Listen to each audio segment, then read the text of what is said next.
boa tarde. Digo boa tarde porque é a hora que eu estou gravando, mas você poderá assistir esse vídeo tanto pela manhã, tarde ou noite. Espero que esteja tudo bem com você, com a sua família. Nós estamos estudando os milagres de Jesus agora a partir desse domingo. E faremos isso até que se esgotem os aproximadamente 35 milagres de Jesus. Nós começamos dando uma visão geral sobre o que é milagre, o que é sinal e outros sinônimos que aparecem e que têm uma razão de ser. Depois partimos para o primeiro milagre, que foi a transformação da água em vinho, ali nas bodas de Caná da Galileia. Então, uma primeira parte já foi apresentada, e agora eu vou trabalhar a segunda parte. Eu quero chamar a sua atenção para essa questão. Milagre não se explica. Não há o que dizer sobre milagre. É algo sobrenatural, da vontade de Deus e que acontece. Então, quando nós estamos estudando milagres, nós não estamos pegando o milagre em si para esmiuçar e tentar ver alguma coisa que não seja um milagre, não há para explicar. O que nós estamos querendo, através da Escola Bíblica Dominical, é verificar o contexto, o que aconteceu, onde aconteceu, por que aconteceu, né, qual é o objetivo. Então, nessa segunda parte agora do milagre da transformação da água em vinho, nós vamos explorar um pouquinho mais o texto e dar algumas informações que têm a ver com aquele milagre, com aquele contexto ali, tá bom? Então eu começo dando um resumo da primeira parte que já foi apresentada. Nós temos os primeiros discípulos de Jesus e, como nós enfatizamos, todos eles são da Galileia. Esses que foram conquistados por Jesus ali no início do Evangelho de João e dos outros evangelhos também. Tá? Todos são da Galileia. Mais adiante aí que a gente vai encontrar um que não é da região, que é Judas. Esse é um ponto. Desses que Jesus contactou ali na Galileia, o último foi Natanael, que, como nós já vimos, era da própria cidade, vila, não é? Chamada Caná da Galileia. Dá-se esse nome porque há uma outra Caná que não é da Galileia. E aí acontece um casamento. Jesus e seus discípulos foram convidados, e nós já verificamos isso. Maria já estava no local quando Jesus chegou, e também há uma possibilidade de ser esse o casamento de João. Salomé, mãe de João, seria irmã de Maria, mãe de Jesus. Também isso foi visto na lição passada e você vai comparando lá. E as cidades que aparecem citadas ali nessa região são a cidade de Nazaré, para onde Jesus mudou-se quando ainda criança, Cafarnaum, que passou a ser a cidade dele, Betsaida, que é até a cidade de Filipe, e Caná da Galileia, e que eram cidades relativamente próximas uma das outras. Daí a facilidade de se deslocar de um lugar para o outro, tá bom? E nós sabemos que esse foi o primeiro milagre de Jesus. Então, para hoje, o que nós temos, eu vou ler o texto.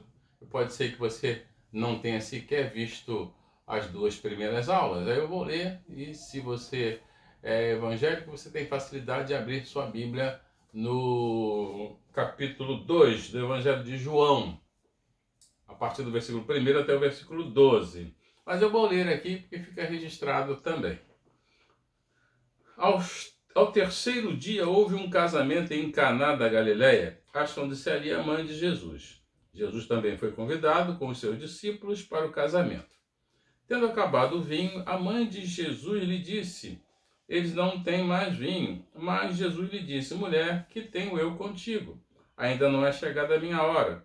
Então ela falou aos serventes: fazei tudo o que ele vos disser. Estavam ali 6 talhas de pedras, que os judeus usavam para as purificações, e cada uma levava 2 ou 3 metretas. Jesus lhes disse: enchei de água as talhas, e eles as encheram totalmente. Então lhes determinou: tirai agora e levai ao mestre-sala. E eles o fizeram. Tendo o mestre-sala provado a água transformada em vinho, não sabendo de onde viera, se bem que o sabiam os serventes que haviam tirado a água, chamou o noivo e lhe disse: todos costumam pôr primeiro o bom vinho, e quando já beberam fartamente, servem o inferior. Tu, porém, guardastes o bom vinho até agora.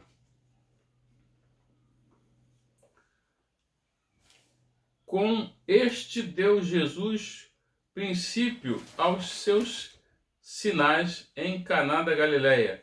Manifestou a sua glória e os seus discípulos creram nele.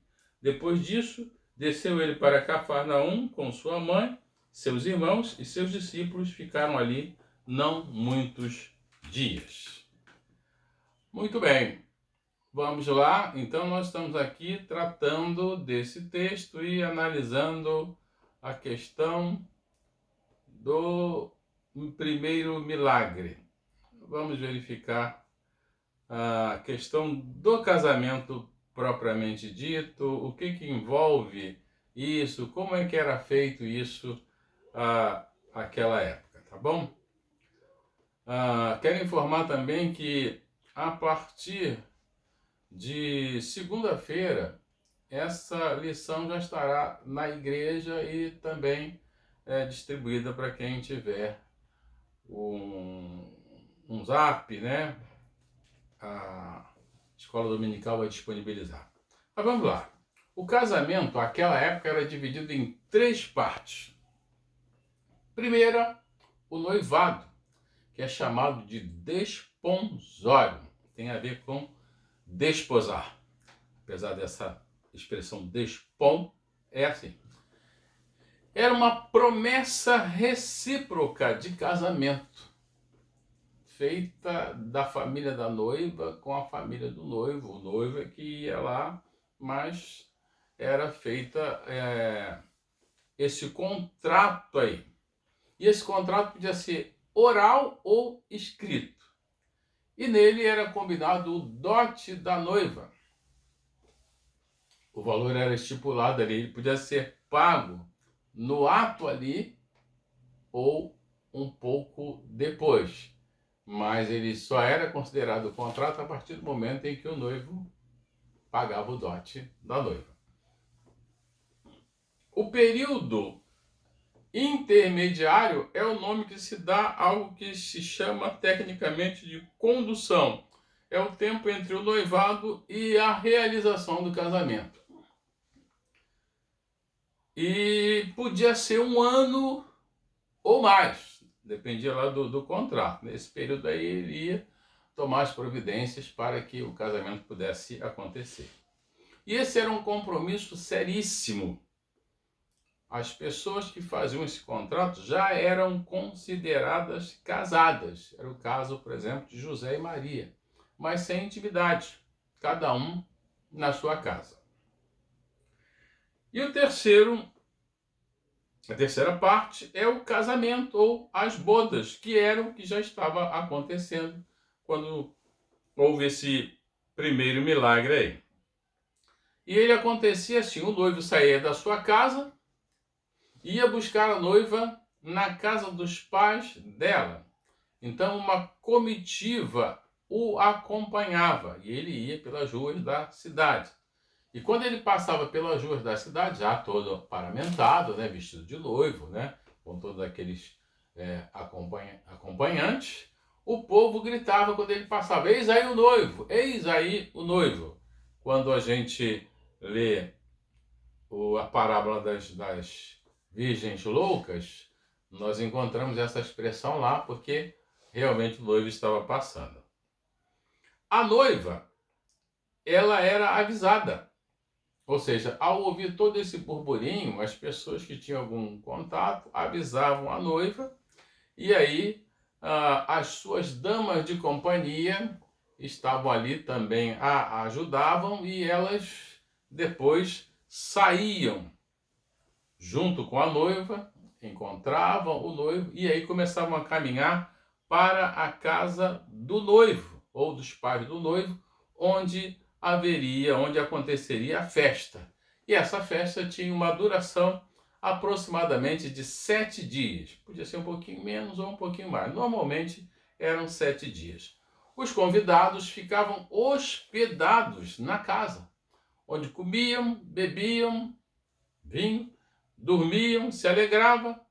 Faltar vinho numa festa de casamento era algo muito desonroso para os hospedeiros. Daí toda aquela preocupação que a gente viu ali do vinho ter acabado. Então nós chegamos ao ponto em que faltou vinho. Entende-se que Jesus chegou, quando ele chegou, a festa já estava da sua metade para o fim, visto que o vinho tinha acabado. Não faltou vinho no início. Era da metade para lá, né? Talvez tenha chegado mais convidado do que se esperava, mas a ideia que se tem é essa. Os discípulos de Jesus que participaram dessa festa foram André, Pedro, Filipe, Natanael e João, que pode ter sido o noivo. Encontramos agora a questão da interferência de Maria em João 2,2, porque é ela quem faz a observação para Jesus de que havia acabado o vinho. E a resposta de Jesus, que foi essa: mulher, que tenho eu contigo, ainda não é chegada a minha hora, em João 2,4, algumas pessoas, fazendo essa leitura, entendem que houve uma resposta mal criada de Jesus ou desrespeitosa. Não. Essa expressão, essa maneira de lidar era algo próprio dali, daquela terra, dali dos judeus, e há vários textos bíblicos que indicam isso. Eu vou ler alguns para você e você depois poderá confirmar isso na sua Bíblia. Mateus 15, 28, quando Jesus se depara com uma mulher e ela crê, e Jesus diz: "Ó mulher, grande é a tua fé." A filha dela tinha sido curada. Isso está em Mateus 15, 28. Um outro em Lucas 13, 12, Jesus se dirige a uma mulher enferma e diz assim: mulher, estás livre da tua enfermidade. Ainda temos em João 4, 21, que é o encontro de Jesus com a mulher samaritana: mulher, crê-me que a hora vem em que nem neste monte, nem em Jerusalém adorareis o Pai. E ainda João 19, 26, quando Jesus está falando com Maria, a sua mãe, ele lá já crucificado. Ora, Jesus, vendo ali sua mãe e ao lado dela o discípulo a quem ela amava, ele amava, no caso de João, ele disse à sua mãe: mulher, eis aí o teu filho. Então, você pode observar que não há nada de desonroso, não há nada de malcriação. Era simplesmente um costume judeu daquela época. Bom, ainda sobre a situação de Maria. Há tantas especulações sobre isso daí. Há até quem diga que Maria, sendo a mãe de Jesus, já teria assistido, presenciado Jesus fazer alguns milagres ali entre os familiares. Isso aí é especulação, não é isso não. Mas Maria sabia quem era Jesus. Há um texto que aparece 2 vezes no Evangelho de Lucas, que diz o seguinte: ela guardava todas essas coisas no seu coração. Aparece ali no início do Evangelho, no capítulo 2, no versículo 19, quando Jesus nasceu e os pastores foram até lá onde Maria estava, com José. Nós temos essa redação aqui: Maria, porém, guardava todas estas coisas, meditando-as em seu coração. Quando os pastores chegaram lá, contando as maravilhas que tinham acontecido, né, da visão dos anjos, a essa. E ainda em Lucas 2,51, do mesmo capítulo. Então, descendo com eles, Jesus foi para Nazaré e era-lhes sujeitos. E a sua mãe guardava todas estas coisas em seu coração. E aí Jesus estava aproximadamente com 12 anos quando ele ficou no templo. Então, nós verificamos que Maria sabia muito bem quem era Jesus. Ela não tinha dúvida de que ele era o Messias. A própria concepção, sendo ela o veículo de Deus, ela não tinha dúvida. Então, ela entendeu que Jesus poderia fazer alguma coisa. E foi ela quem, como se acredita, né, parente da mãe do noivo, se é o caso de Salomé ser realmente ali a irmã dela e João ser o noivo, né, ela como parente do noivo, é ela quem diz aos serventes: fazei tudo quanto ele vos disser. Houve essa participação dela, que não é nem mais nem menos, mas ela estava ali e não havia ninguém presente ali e tivesse uma intuição maior ou uma certeza de que Jesus era o Messias. Ela era a mãe dele e sabia muito bem disso. Quanto ao milagre que a gente tem aí de João 2, de 7 a 12, nós temos algumas coisas que a gente pode considerar aqui. Uma delas é que havia 6 talhas de pedra para as purificações dos judeus, e em cada uma cabiam 2 ou 3 metretas. A metreta era uma medida grega que correspondia a aproximadamente 40 litros.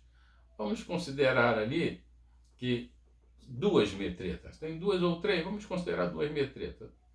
Se eram 40 litros de água, nós temos ali 80 litros de água em cada uma dessas talhas de pedra. Se eram 6, 480 litros de água que foram transformadas em vinho. Essas talhas, elas eram de pedra e ficavam na entrada da casa para a purificação, que era uma tradição judaica de lavar as mãos e os pés antes de entrarem no ambiente. Eles pegavam lá, naturalmente com uma jarra, e se lavavam os pés, lavavam as mãos e participavam, e aí entravam, e a ideia que se tem era de purificação. Havia questão de higiene, mas eles tinham isso como tradição, tá? Eu deixo aqui 2 interrogações para você me responder, ou vocês aí em classe aí discutirem isso daí. Por que as talhas estavam vazias? As talhas ficavam do lado de fora, elas deveriam estar cheias para que cada participante do casamento que chegasse se banhasse ali, lavar as mãos e os pés. É porque chegou muita gente. Não, a função dos empregados era ir enchendo na medida em que se esvaziava. Por que elas estavam vazias? Outra pergunta também: por que Jesus mandou encher essas talhas de pedra e depois a água ali naturalmente seria transformada em vinho? Por que ele mandou encher as talhas e não os vasilhames de vinho que estavam vazios? Discuta isso daí. Se tiver uma boa resposta, você me dê. Eu não tenho certeza de resposta, mas pode ser que você tenha, quem sabe, né? E a partir daí é que Jesus manda tirar a água dali, naturalmente já na jarra, levar para o mestre-sala, e quando chega lá, já está transformada em vinho. E aí a exclamação do mestre-sala, né? Essa pessoa importante ali que conduzia a festa, dizer isso, chamar o noivo e dizer a ele: olha, normalmente se dá o melhor vinho e depois vem o vinho que não é tão bom assim. Mas você fez o contrário. Você serviu o vinho que era inferior e o bom vinho você serviu agora. Essa história, esse fato se encerra com essa expressão: assim, Jesus deu início aos seus sinais em Caná da Galileia e manifestou a sua glória, e os seus discípulos creram nele. Então, lembrando a você, João dá destaque aqui, e depois lá no final do seu evangelho também, que Jesus realizou o seu primeiro milagre. É o primeiro milagre. Não houve outro milagre antes. Então, é o primeiro milagre ou o primeiro sinal, tá? E também, sinal não é apenas um milagre. O milagre Deus faz para que seu nome seja glorificado e não há uma outra coisa. Não precisa de ninguém crer, ele faz porque ele quer, ele é soberano. Já o sinal há um objetivo. É feito o milagre para que alguém creia, e no sinal sempre há uma ordem para alguém fazer alguma coisa. No caso desse milagre, foram os serventes a quem foi dada a ordem de ir lá encher as talhas e depois trazer. Então nós encontramos ali a manifestação da glória de Deus, e no caso ali Jesus, e também marcado aí nesse já penúltimo versículo, que os seus discípulos creram nele.